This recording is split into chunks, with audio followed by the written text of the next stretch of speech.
Good afternoon, everybody. CAF TV flash, if you're ready. Okay, great.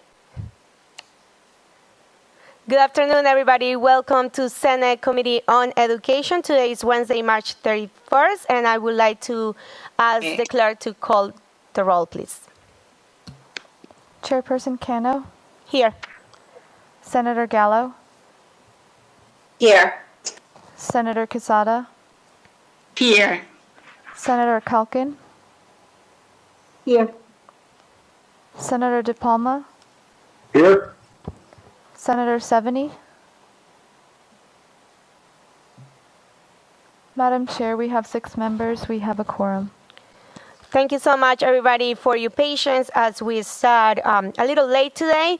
The first bill in our agenda is Senate Bill 33 by Senator Golding, an act related to Education Accountability Act. And I believe Senator Golding is with us today. Senator Golding, welcome to the Education Committee.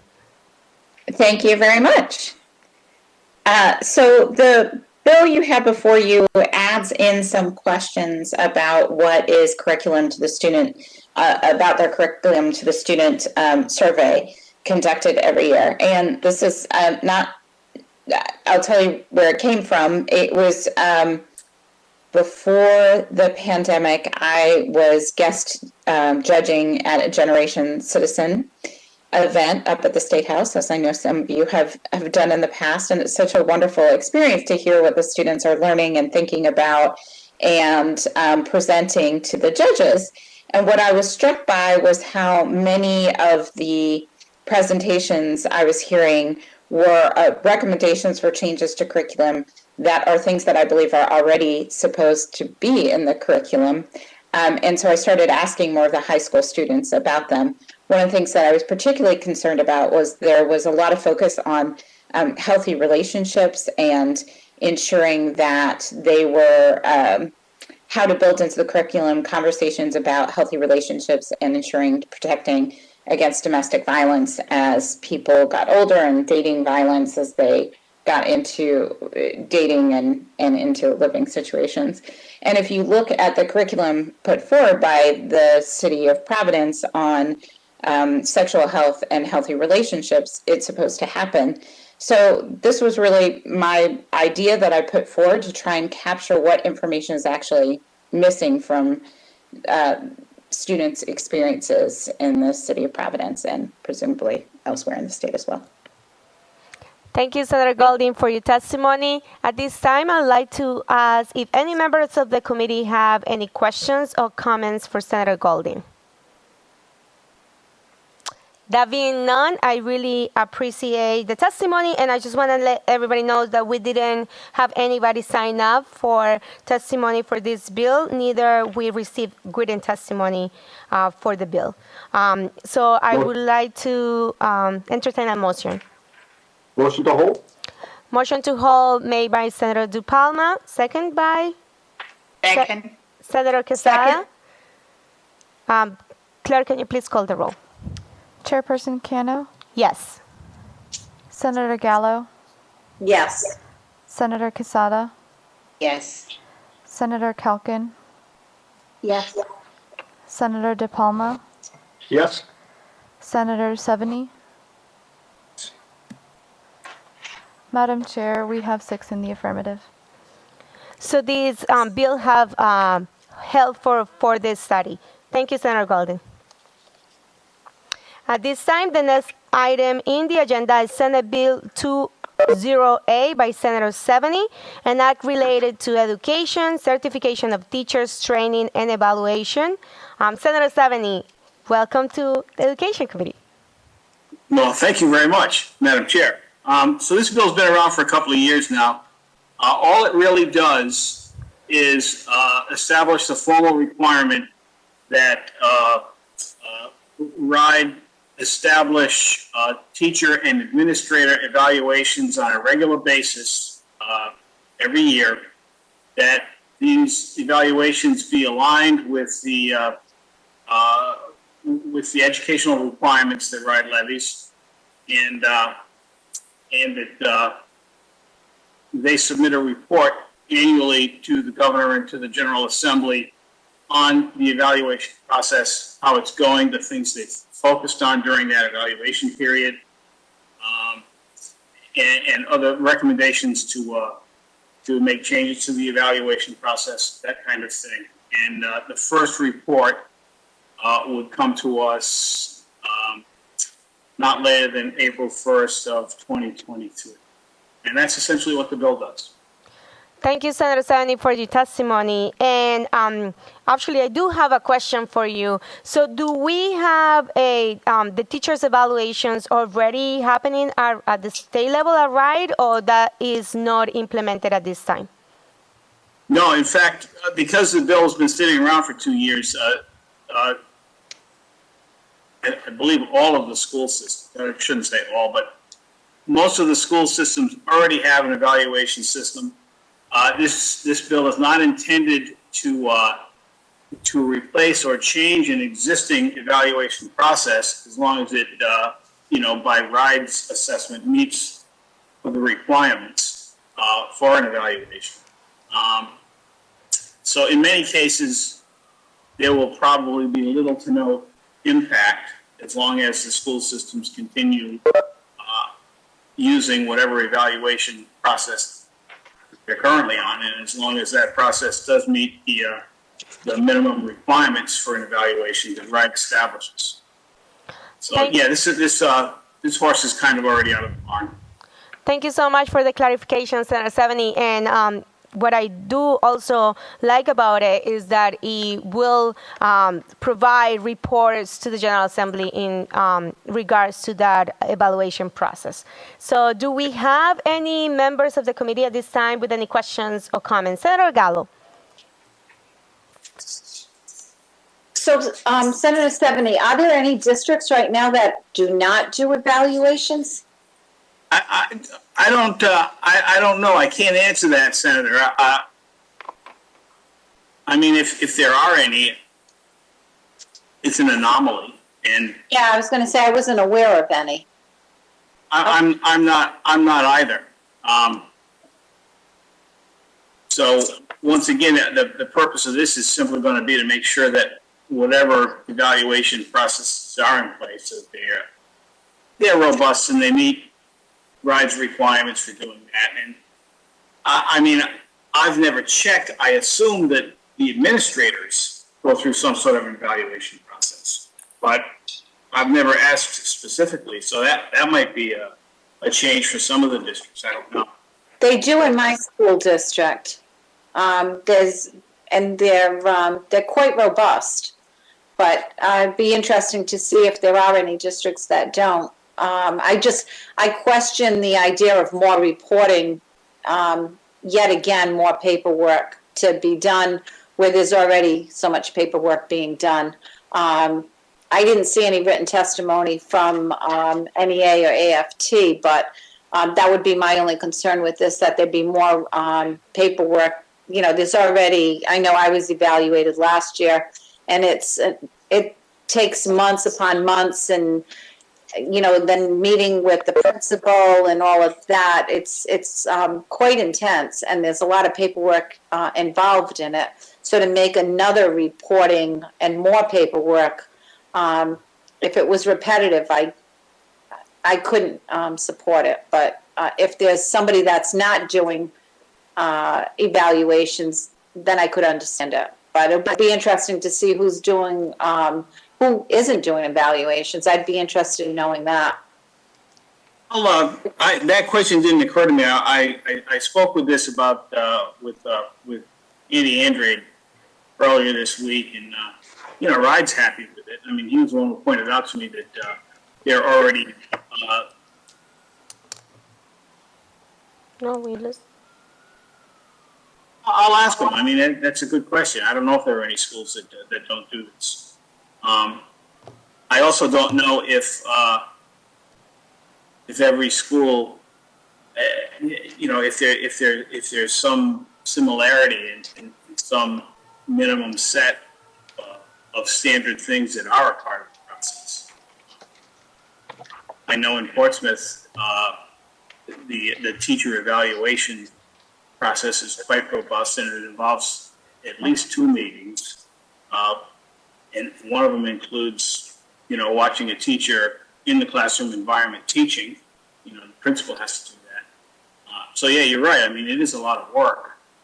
Whether or not, a report from RIDE once a year to let us know how these evaluations, because if you look at the bill, I mean, the reporting requirements are quite thin. All you have to do is report out that you're doing it, what the focus of the evaluations may be for any given reporting period, and any changes that you. So it's not. I don't know that it would be an administrative burden, but I would like to at least have a report that acknowledges this is a requirement. Yes, we are doing it, and here's the kinds of things we've been doing. You do that in a 2-page report. Thank you. Okay. Thank you, Senator Gallo and Senator Seveny. Does any other member of the committee have a question or a comment for Senator Seveny? Senator, I do have a quick question. Senator DePalma, yes. Jim, we passed this last year? This was part of the package from 2 years ago. Okay. For whatever reason, it wasn't included in 2019. Last year, it fell on the floor. So, No, we passed it in 2019, right? The Senate. I don't. Well, I can't remember. I can't. Okay, I'm just wondering. I thought we had this before. So okay. So my understanding, just so for clarification purposes, is that this bill hasn't passed, but we have heard the bill in committee 2 years ago. So you both right. You hear this bill before in this committee. Any other members of the committee have any questions or concerns?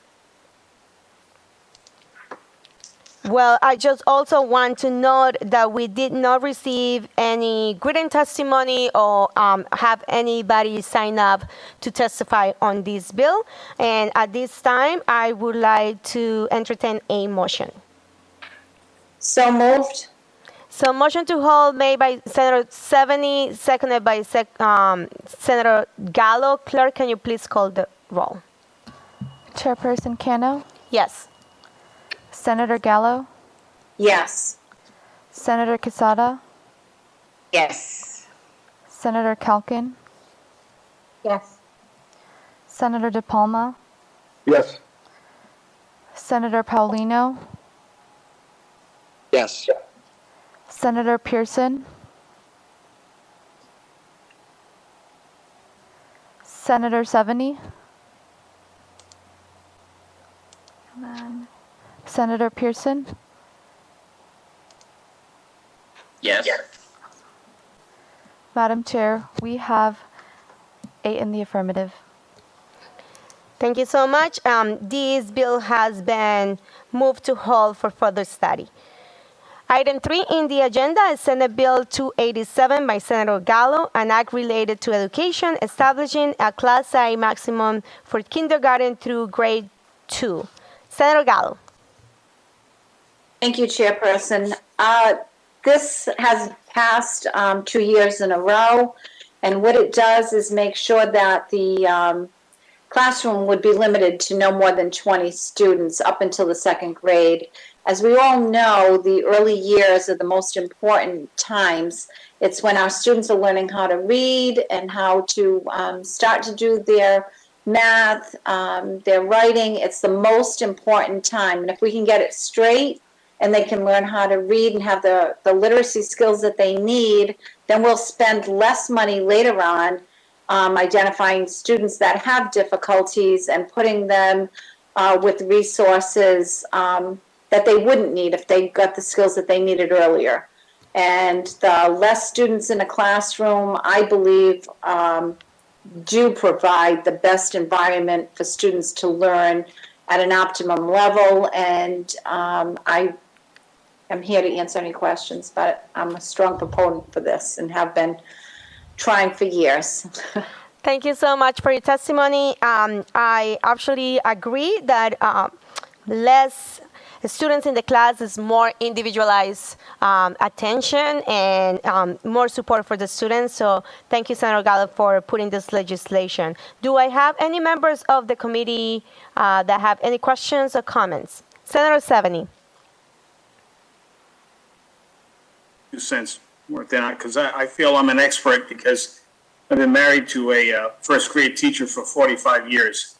And you would be amazed the workload per student once you get past, I don't know, 15 or 16 stops being linear and turns into something more, not exponential, but it really steepens as you go from kid number 16, 17, or 18 up past 20. It becomes a huge workload. My wife right now, with the pandemic and all that, has 24 kids in her first grade class. And there's absolutely no experience on Zoom like listening to a teacher try to teach 24 kids to read all in these little boxes on the computer. It's quite something. In fact, I think that's when I decided it's time to walk the dogs. So I'm all for this. It's absolutely true. If for no other reason, because my wife tells me so. You know, more than 20 kids, and somebody somewhere is getting left out, at least part of the educational experience, and that shouldn't happen. I'm done. Thanks. Thank you, Senator Seveny.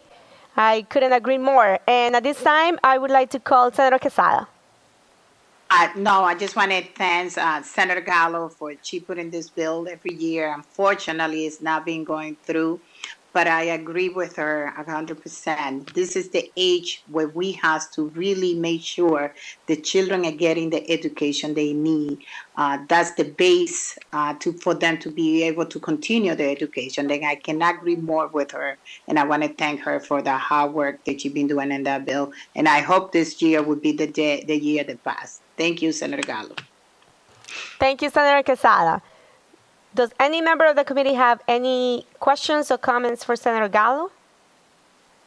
That being known, we do have somebody that have signed up to testify on this bill, and that is James Parisi from the Rhode Island Federation of Teachers and Health Professionals, and he is signing up in support of the legislation. James, are you with us today? I am. Welcome to the Education Committee. Thank you for the opportunity to speak, and good afternoon, committee members. It's good to see you, even though it's only on a computer screen. The Rhode Island Federation of Teachers and Health Professionals is very supportive of Senate Bill 287. We think reduction of class sizes, particularly at the early grades, are one of the most critically important education improvement strategies public education should take. The cap on class size is a common feature in teacher union contracts, but having a statewide rule, and particularly having a statewide rule for K through 2 at a lower number, would be really beneficial to students throughout the state. So we love the strategy. I know when I survey my members in preparation of contract negotiations, reduction in class size is always a teacher priority for contract negotiations. So I know it's a legislative priority for them as well. When I was doing some prep work for negotiations of actually the last Cranston teacher contract a couple of years ago, we collected data on class size, and I just want to share a little bit of the data with you. And let me say from the outset, I know that a contractual class size provision is different than a statutory cap. In under contracts, in most cases, the cap could be exceeded, and then you pay teachers extra money as an incentive not to have to do that. But in any case, when we surveyed and took a look at all the contract provisions throughout the state, the average kindergarten class size cap in teacher contracts was 22.5 students, and the average size cap in grades 1 and 2 were about 24.5.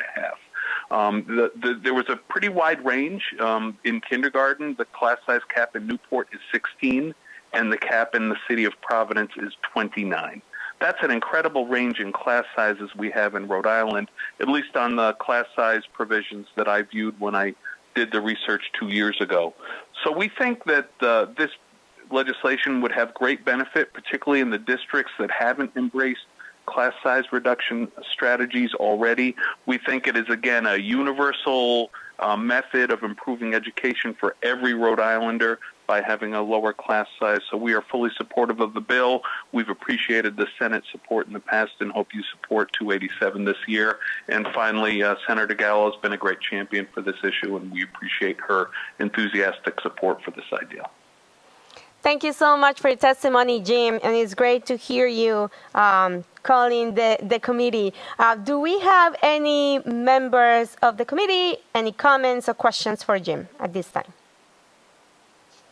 That being none, thank you, Jim, for your testimony today, and I know you had signed up for the next bill in our agenda, so if you can hold on the line so we could take the bill, that would be great. I certainly will. Thank you. Perfect.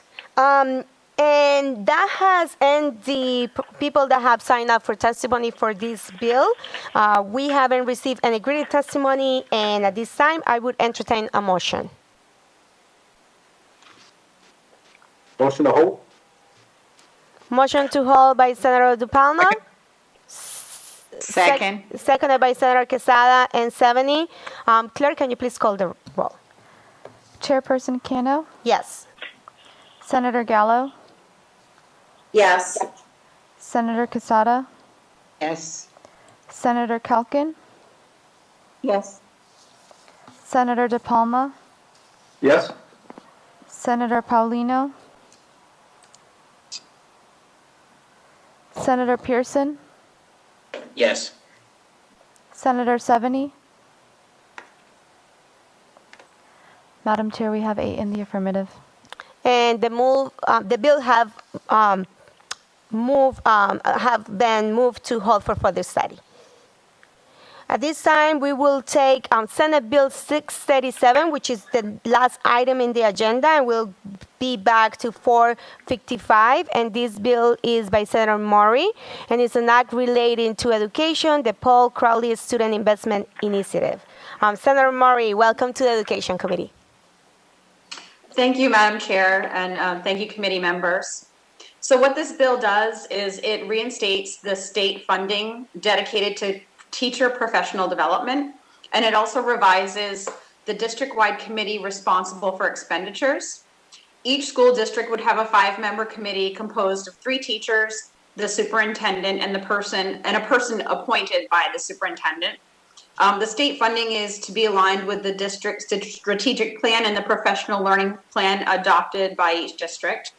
And the purpose of the funds is to facilitate the dissemination of curricular materials being developed in response to the 2019 education reform package.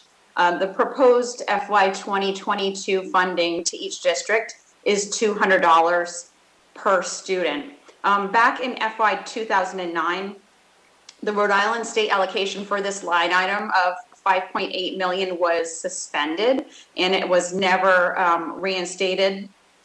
We used to have a smaller allocation of state funding for teacher professional development, but that line item was obviously eliminated after the 2008 recession.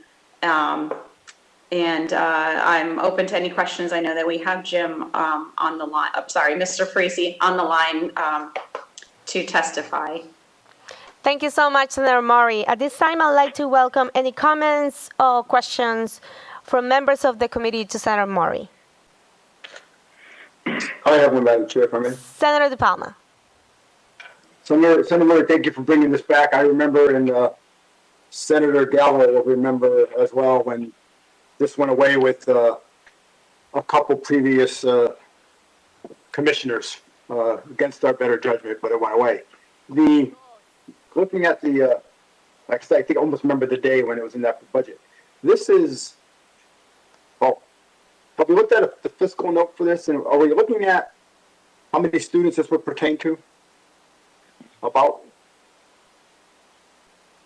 I have an estimate, but I'm not sure I had my right numbers right, so. Right, so I actually did put this bill in last year and received a fiscal note, but it never got heard because obviously we stopped meeting because of the pandemic. But I believe I still have that fiscal note. I'll just have to dig it up. So Senator Gallo, and other member as well, what is it, about 100,000 public school students? Is that right? roughly 110,000, 110 to 150 or something like that. Okay, so we're probably looking at somewhere in the, if it's $200, 22 to 25 $1 million range. 22 to $30 million range. I'm just trying to get a perspective on the number. Is that what you, Senator Murray, you think that was it in that ballpark last year, or was it less? You know, that's okay. If you don't, I'm not. Yeah, honestly, I don't recall because it was so so long ago, but I will get that information to you. Okay, and I didn't. If I had thought about it earlier, I would have called you. So I apologize. I just seeing it now. So thank you, Madam Chair. Thank you, Senator De Palma. Does anybody else have any comments or questions for Senator Gallo and Senator Murray? That being done, we have already stated that someone has signed up for testimony, and that is James Parisi from the Rhode Island Federation of Teachers and Health Professionals. He has signed up for support of this legislation. And Jim, are we still with us? I am still with you, and I'm ready to testify. Thank you. Great. Please proceed. Certainly. The Rhode Island Federation of Teachers and Health Professionals supports this bill, and we appreciate Senator Murray, taking the charge on it. And as she thoroughly explained, we used to have a line item for teacher professional development, and it went away during a recession, and it never came back.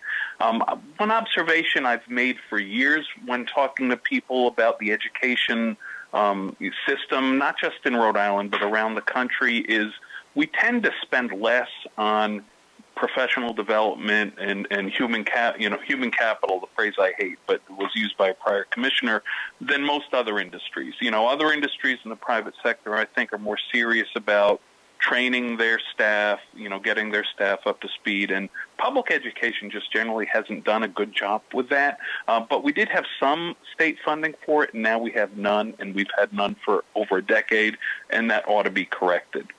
When Massachusetts embarked on its major education reform in the early 90s and 92, they knew that if you're going to revise curriculum and you want the curriculum revisions to be impactful in classrooms, then you have to train teachers. And they invested $200 per student. That was the number that we were looking at when we were taking a look at this issue. So if we're going to follow Mass' lead on curriculum development and development of curriculum materials and standards, well, we ought to also invest in teacher professional development like Massachusetts did over 2 decades ago. The rough numbers I have for Senator De Palma, there's a little over 140,000 Rhode Island students, so I think this bill would be close to the $30 million range, which is certainly more than the $5.8 million we had 14 years ago.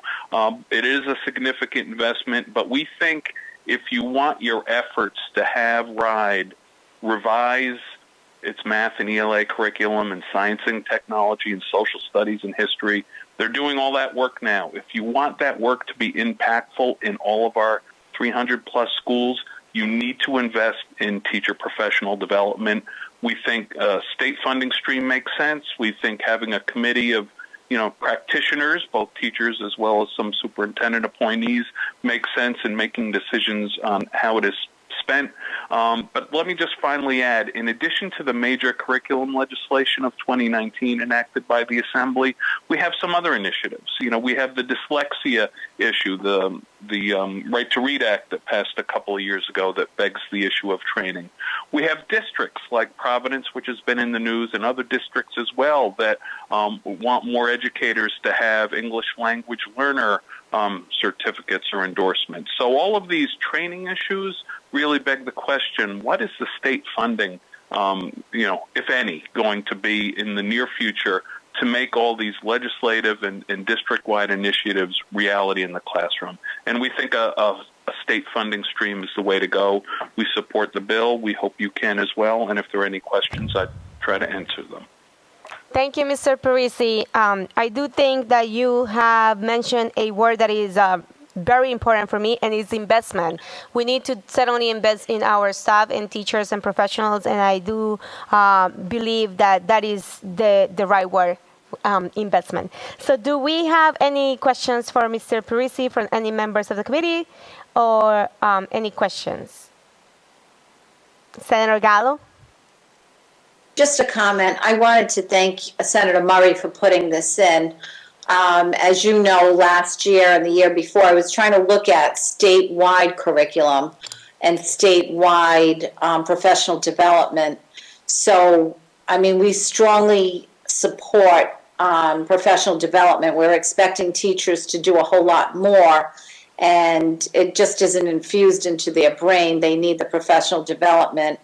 And I think the sooner that we can get it, get a funding stream, the better off we'd be. So I just wanted to thank Senator Murray today, and hopefully we can find the funding stream. Thank you, Senator Gallo. Any other members of the committee have a comment or question for either Jim or Senator Murray? Mr. Parisi, thank you for calling the Education Committee. Thank you and good afternoon, everyone. At this time, if I don't have any other question or comments for Senator Murray, I would entertain a motion to hold. So moved. Motion Second. to hold made by Senator DePalma, seconded by Senator Gallo. Can we please call the roll? Chairperson Cano, Yes. Senator Gallo, Yes.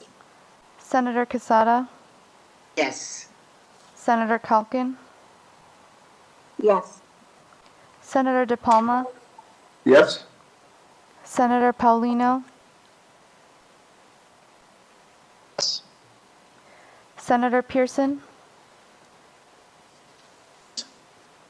Say yes. Senator Seveny. Madam Chair, we have 8 in the affirmative. Thank you so much.